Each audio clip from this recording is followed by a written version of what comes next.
Liigume nüüd innovatsiooniuuringutest edasi hoopis teise teema juurde ja me liigume edasi kaunite kunstide ja muusikamaailma. Ja mul on väga suur rõõm tutvustada muusikainterpretatsiooni valdkonna kandidaati, professor Ivar Iljat, kes on Eesti Muusika- ja Teatriakadeemia rektor, klaveriprofessor, pianist, kammermuusik ja pedagoog. Ja muidugi me oleme seadnud professor Ilja täiesti võimatusse olukorda, kus me palume tal rääkida muusikast, mitte seda meile esitada. Aga igal juhul niimoodi see täna on meil välja kujunenud ja kukkunud, nii et professor Ilja, interpreetkunstnik, kes otsib nootide vahelt ja tagant. Palun. Aitäh, austatud Teaduste Akadeemia president, austatud akadeemikud, kolleegid, head kuulajad. Ja oma sõnavõttu soovin alustada tänamisest. Ja oma esimesed tänusõnad adresseerin ma Eesti Teaduste Akadeemiale, sest esmakordselt on interpretatsioon sattunud akadeemia vaatevälja. Akadeemia on seda väärtustanud ja kindlasti tõstab see selle valdkonna täiesti uude positsiooniga laiemas tähenduses. Ja teiseks soovin tänada kõiki neid inimesi, kes pidasid minu kandidatuuri vääriliseks, usaldasid ja hindasid ja esitasid mu kandidatuuri. Aga nüüd midagi hoopis muud, kui võrrelda sellega, mida te olete tänase päeva jooksul siin kuulnud. Interpretatsioonist pisut. Mis see siis õieti on? Sõnaveeb ütleb, et interpreet on muusikateose loov, tõlgendav esitaja või ühesõnaga tõlgendaja. Kuigi tegemist pole eestikeelse sõnaga, on see meie keelte teatud tähenduse kandjana sügavalt juurdunud ja tähistab artisti, kes esitab süvamuusikat, niinimetatud tõsist muusikat või ka kunstmuusikat, mis eesti keeles ei kõla küll väga hästi, kuid näiteks inglise ja saksa keeles on kasutusel art musicuna või art music kui art music või siis kunstmusiik. Muusika interpretatsioon oleks nagu kunstivorm kunsti sees. Elab loominguline protsess, milles helilooja looming, mis on lõpetatud ja nooditeksti talletatud, elustub iga esituse puhul uuesti, kuid erineval moel, olenevalt interpreedi kui kunstniku isiksusest. Seetõttu kõlab kas või Beethoveni sonaat iga kord erinevalt, kuigi tegemist on ju ikka selle sama muusikateosega, nii et seetõttu läheb kuulaja kontserdile või võtab helisalvestise tihti mitte seepärast, et juba tuttavat muusikateost uuesti kuulata, vaid huvist, kuidas üks või teine interpreet lisaks muusikalise teksti edasiandmisele ka iseenda kunstniku isiksust avab ja väljendab. Kusjuures teeb ka sama interpreet seda igal esitusel mingil määral erineval kombel. Ajalooliselt sai muusikalise interpretatsiooni mõiste eriliselt tähtsaks 18.–19. sajandil, mil muusikalooja ja esitaja rollid hakkasid lahknema. Romantismi ajastul omandas interpretatsioonikunst sügavalt personaalse mõõtme ja võiks öelda, et saavutas oma apogee 20. 21. sajandil. Olgu öeldud, et Eesti Muusika- ja Teatriakadeemia 1/4 akadeemilisest osakonnast kannab just täpselt seda sama nimet, muusikainterpretatsioon, ja moodustab rohkem kui poole kogu Eesti Muusika- ja Teatriakadeemiast. Teema pole siiski üheselt mõistetav ja diskussioon interpreedi vabaduse piiridest suhestumisel helilooja loodud muusikalise tekstiga pole peaaegu kunagi vaibunudki. Lihtsalt lähenemisnurgad ja aktsendid on olenevalt ajastust muutunud. Üheks kuulsamaks lausa krestomaatiliseks näiteks on prantsuse helilooja Maurice Ravelli ja Austria-Ameerika pianisti Paul Wittgensteini, muide kuulsa filosoofi Ludwig Wittgensteini vanema venna vahel puhkenud konflikt. Wittgenstein oli kaotanud esimeses maailmasõjas oma parema käe ja pöördus paljude tollaja väljapaistvate heliloojate poole palvega kirjutada teoseid vasakule käele. Üks nendest oli ka Maurice Ravel, kes lõigi talle lausa klaverikontserdi vasakule käele, mis on tänaseni üks armastatumaid ja populaarsemaid klaverikontserti. Aga miks ma sellest nii pikalt räägin? Ravel ei jäänud esitusega rahule ja esitas Wittgensteinile rohkesti pretensioone sellega seoses.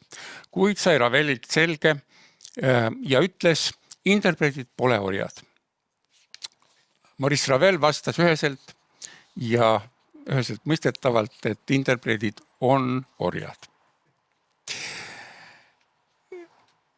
Seda Raveli kahetsusväärselt välja öeldud mõtet tsiteeritakse suure mõnuga tänaseni. Erinevates kontekstides ja interpretatsioonikunstist rääkides ei saanud ka mina praegu sellest mööda.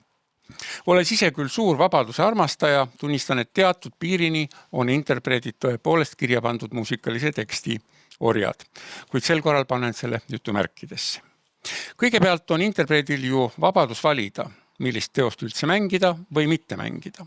Oluline on ka see, kas tegemist on kaasaegse või juba lahkunud heliloojaga. Üldiselt kasvatatakse õpingute ajal meid suhtuma helilooja nooditeksti pieteeditundega ja sellise lähenemisega saan vaid nõustuda. Ka heliloojad on väga erinevad oma ootuste osas seoses nende loomingu esitamisega. Näiteks üks tänas Eesti minu lemmikheliloojaid, Tõnu Kõrvits, kelle teoseid olen suure rõõmu ja rahuldustundega nii esitanud kui salvestanud, annab interpreedile suure vabaduse. Ütleb, tee kuidas tahad ja tunned ning tõepoolest, ta oskab luua muusikalise materjali, mis väljendab tema või autori loomingulist mina, kuid samal ajal jääb nootide vahele ja taha ruumi ka interpreedi loomingulise eneseväljenduse jaoks. Et esituse käigus sünniks interpretatsioonikunsti fenomen, mida me kõik ju alati kontserdil ootame ja ka ära tunneme, kui see peaks juhtuma.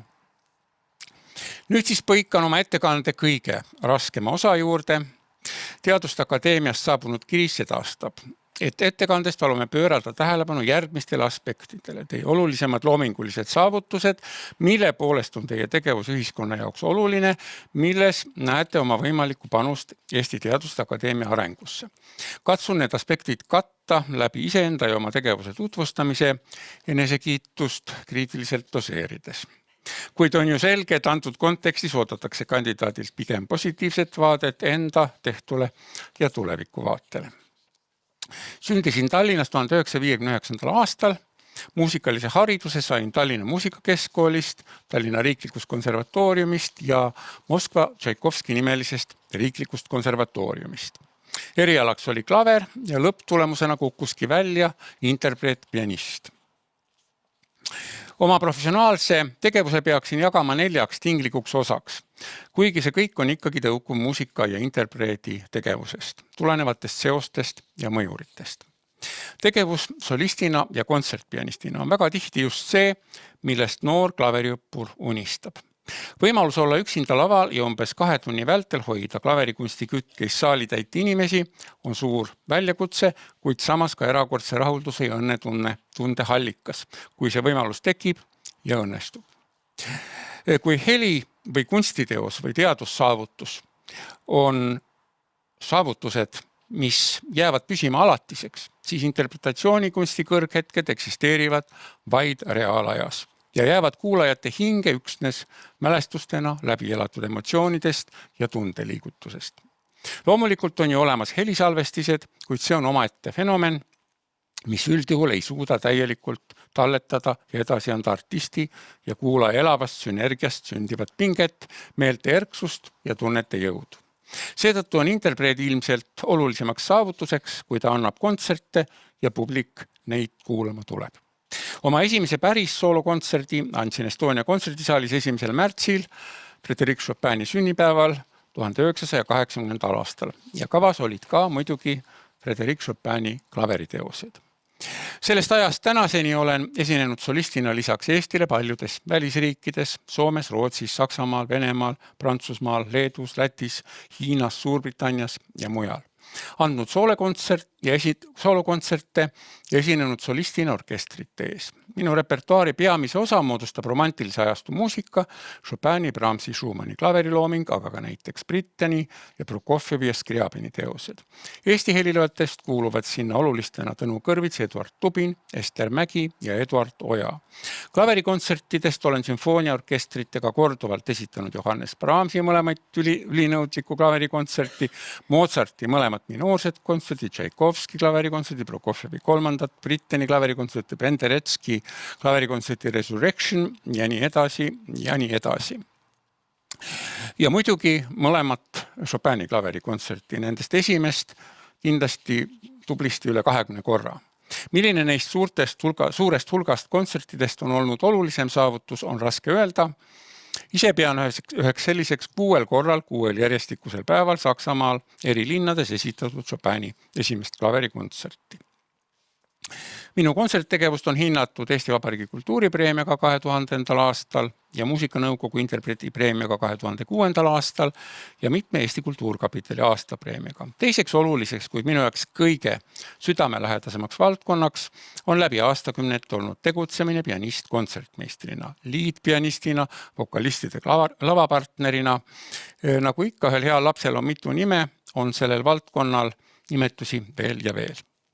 Armastus selle ala vastu sündis väga ammu ja sain seda rakendada juba eelmise sajandi 70. aastate teisest poolest alates Estonia teatris, kus toimusid minu esimesed loomingulised kokkupuuted meie tolleaegsete väljapaistvate solistidega, vokalistidega. Alates 1979. aastast viis loominguline tegevus mind kokku mitme maailma absoluutsesse tippu kuulunud lauljaga, kellest mõnega oli koostöö pikaajaline ja tõeliselt viljakas. Korduvalt olen esinenud New Yorki Carnegie Halli suures saalis, Alice Tully Hallis, Evie Fisher Hallis, Tokyo Santori Hallis, Milano La Scalas, Viini Musikverainis, Londoni Wigmore Hallis, Queen Elizabeth Hallis, Washingtoni Kennedy Centri suures saalis, Hongkongis, Singapuris, Euroopa pealinnade peamistes kontserdisaalides. Ka siin on mul raske konkreetseid saavutusi välja tuua, kuid ilmselt on selleks asjaolu, et sellele koostajale on mind pikkade aastakümnete vältel kutsutud ja usaldatud. Pisut kurioosne, kuid minu jaoks väga armas on üks leid. On olemas selline rahvusvaheline veebisait The Art of the Piano Accompanist, mis käsitleb liidpianismi küsimusi ja probleeme ja leidsin oma nime üle 10 aasta tagasi 20. 21. sajandi olulisemate pianist-kontsertmeistrite nimistust kõrvuti legendaarsete Gerald Moore'i, Martin Katzi ja Irving Gage'iga. Tol ajal oli nimekirjas vaid 11 pianisti, kellest enamus juba siit ilmast lahkunud. Nüüdseks on nimekiri kasvanud 30-ni, kuid ikkagi on siiani soojendav end sealt leida. Ja alates minu valimisest Eesti Muusika- ja Teatriakadeemia rektoriks olen rahvusvahelist kontserttegevust pidanud drastiliselt piirama, kuid see oli teadlik valik. Interpreti tegevuse kõrval tekib loomulikuna soov oma kogemusi edasi anda. Lisaks rikastab õpetamine suhtlust tudengitega ning vajadus analüüsida ja edasi anda kunstile omaseid, vahel raskesti formuleeritavaid lähenemisnurki, ka iseenda vaadet interpretatsioonikunstile. Töötan klaveriõppejõuna Eesti Muusika- ja Teatriakadeemias alates 1986. aastast. Ka selles vallas on mul olnud õnne. Elu on mind kokku viinud andekate õpilastega, kellest on saanud olulised interpreedid, klaverikunstnikud ja omakorda õpetajad. Ma ei tea, kui kursis te olete pianismi ja pianistidega, kuid olgu nimetatud vaid Mihkel Poll, Sten Lasman, Johan Randvere, Sten Heinoja, Mihhail Kerts, kes on praegu küll dirigent, kuid lõpetas minu juures klaverijärjela, Soome väljapaistev, mitu prestiižset rahvusvahelist pianistide konkurssi võitnud klaverikunstnik Antti Siirala. Nad kõik on olnud ja mõni on veel ikka minu õpilane. Ühiskondlikku ja administratiivset tegevust ma enam ei jõua puudutada, kuid 17. ja 22. aastal valiti mind Eesti Muusika- ja Teatriakadeemia rektoriks ja minu ametiaeg lõpeb 31. augustil 2027. Ja lõpuks tagasi minu ettekande pealkirja juurde, mis siis ikkagi on nootide vahel ja taga, mida interpret võiks või peaks sealt otsima. Loomulikult on seal palju kõike seda, mida meile lapsest peale õpetatakse, mida saab sõnastada, kirjeldada ja mõtestada. Kuid interpretatsiooni seisukohalt on ilmselt kõige olulisem see salapärane miski, mis muudab sündiva muusikalise hetke kunstiks, mis oleks nagu sõnajala õis, mida ei ole küll olemas, kuid mida tasub ikka ja jälle otsida. Aitäh!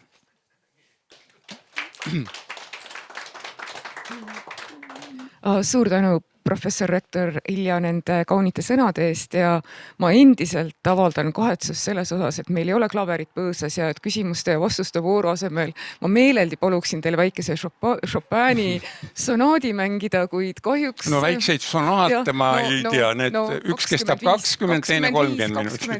25 minutit ma vaatasin. Aga et ikkagi meil on, on veel pisut aega küsimusteks. Marek ja siis president Saarma. Ja aitäh, natuke nagu uudishimu küsimus, et see pealkiri tegelikult tõi mulle pähe muidugi akadeemik Arvo Pärdi, kes ka nagu otsib alati just nootide vahelt ja sealt tagant seda muusikat ja sellest ajendatuna ma küsingi, et sa tõid sisse selle vabaduse mõõtme, et interpreedi ja helilooja vahel, et ma ei tea, kui palju sul on õnnestunud Arvo Pärti interpreteerida, aga kui sa peaksid ka nagu paigutama tema sellele skaalale, et kas Pärt jätab interpreidile palju vabadust või pigem vastupidi, et ta on kuidagi eriti nõudlik interpreidi osas? No kõigepealt on ju Pärti looming väga erinev. Me ei saa nii-öelda rääkida sellest samast Pärtist varasema loomeperioodi ja siis nii-öelda Tindin Naabuli stiili ilmumise järel, aga muidugi ikkagi Arvo Pärt kindlasti otsib seda, mis on nende nootide taga. Aga tema on see, kes paneb kirja need noodid, mille tagant siis juba interpreet peab seda midagi siis otsima hakkama. Üldiselt Arvo Pärt on väga täpne oma märkustest, kuidas ta soovib, et tema teost ette kantaks. Ja siin on ka muidugi heliloojad väga erinevad. Näiteks teine nii-öelda maailma muusikaajalost on Ludwig van Beethoven, kellel puhul on viimne, kui märge on osa muusikalisest tekstist, aga on ka selliseid heliloojad, kes nii-öelda suhtub sellesse kõigesse pehmemalt. Aga ma arvan jah, et Arvo Pärdi muusika esitamine nõuab süvenemist ja ka teadmist, mida siis on ju võimalik ka hankida.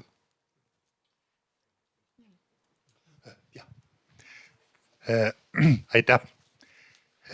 Kui nagu Eestit ülevalt alla vaadata, siis võib-olla muusika üldiselt ja muusika interpretatsioon eriti on üks tegevusala, kus me oleme minu meelest olnud lausa fenomenaalsed. Et koorijuhid, orkestrijuhid, dirigendid ja nii edasi, pianistid, nüüd praegu ka mitmed viiuldajad noored. Et millega seda seletada? Kuidas on võimalik, et nii väike rahvas on ühel alal olnud nii fenomenaalne? Ma arvan, et see on tõesti fenomenaalne, sest kui me vaatame meie rahvaarvu, meie SKP suurust ja siis ikkagi seda positsiooni, mida Eesti suudab enda jaoks võtta maailma muusikakultuurist, siis kindlasti siin ei ole nii-öelda üks ühele suhe. Usun, et mingis mõttes on ka Eesti muusikaharidus olnud siin selliseks reservuaariks, mis mõnes mõttes veel inertsist pakub seda võimalust, et ikkagi tekiks võimalus kõrgetasemeliste interpreetide, heliloojate, dirigentide sünniks ja et nad saavutaksid maailmas tähelepanu. Aga selle nimel tuleb kindlasti vaeva näha. See ei ole midagi, mis meile on nii-öelda iseenesest tulnud või antud. Eks siin on ka oma probleemid ja muidugi vahel meile tundub ju ka, et me oleme nagu umbes maailma keskpunkt, mis nii-öelda pärast Eesti riigi piiri ületamist enam sellisena ei tundu. Et võib-olla tasub siin ka siis vahel nii-öelda pisut realistlikumalt neid asju vaadata, aga sellega ma olen küll täiesti nõus, et Eesti muusikakultuuri tase suhtes meie rahvaarvu ja kõigesse sellesse, kui palju me kultuuri panustame, on tõepoolest märkimisväärne. Kui tohib päriks ka, et küsimus puudutab Heino Ellerit, et eriti ei maininud, ta ei ole klaverikontserte kirjutanud, ta on viiulikontserte kirjutanud, aga kammermuusikat ja eriti sümfoonilist muusikat on ju päris palju kirjutanud. Kuidas suhe on Elleriga? No Heino Eller on muidugi meie nii-öelda üks alustaladest ja suure uhkusega südames ma ütlen, et üks minu kunagisi õpilasi Sten Lasman on plaadistanud kogu Heino Elleri klaverimuusika, mis on muidugi umbes 8 CD peal, seda muusikat on väga palju ja ta on sinna ka nii-öelda lülitanud teoseid, mida kunagi üldse ei ole keegi mänginudki. Aga ma võiks öelda, et Eesti muusika üks minu kõige armsamaid teoseid ongi Elleri Koit. Ma ei ütle, et ma hakkan kohe nutma, aga peaaegu. kui see oboe nii-öelda sealt hakkab kostma ja Eller on just see helilooja, kes ütles, et muusikas on kõige tähtsam Eesti iseloom ja temal tõepoolest see seal on. Ise ma olen mänginud muidugi neid Heino Elleri kõige populaarsemaid teoseid seal, Meditatsioon, Liblikad kellad. Noh, need on niisugused Eesti muusika kullafondi kuuluvad pärlid. Kuigi ma ei tea, kas Pärl saab kuuluda kullafondi, aga lihtsalt praegu selline mõte tuli, aga kahtlemata Eller on midagi sellist, millele toetub suuresti ka suur osa sellest heliloomingust, mida me täna nii-öelda saame nautida Eestis. Suur tänu. Kas on veel küsimusi? Kui ei ole, siis täname veel kord. Suur tänu. Aitäh.